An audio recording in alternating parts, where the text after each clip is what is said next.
I also want to ask you about the enforcement to date. As you know, there has been outcry. We've seen protests across the country because of the enforcement policies. What?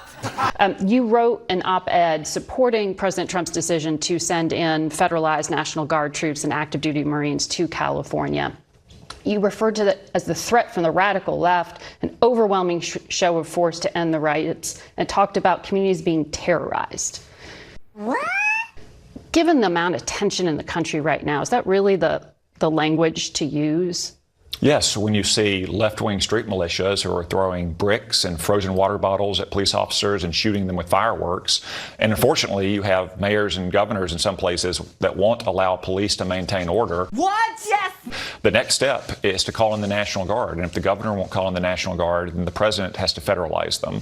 We always hope that the local police are allowed to do their job and have sufficient numbers to do their job to maintain order and protect innocent life and property. But if they can't or they're not allowed to, spicy meat. Yeah, boy.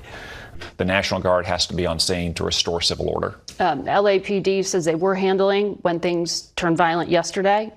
They fired rubber bullets, but they said they had it under control. The LA police chief said last weekend that his forces were overwhelmed and they couldn't manage the situation. Senator Cotton, thank you very much for your time. Thank you. Yes, you did.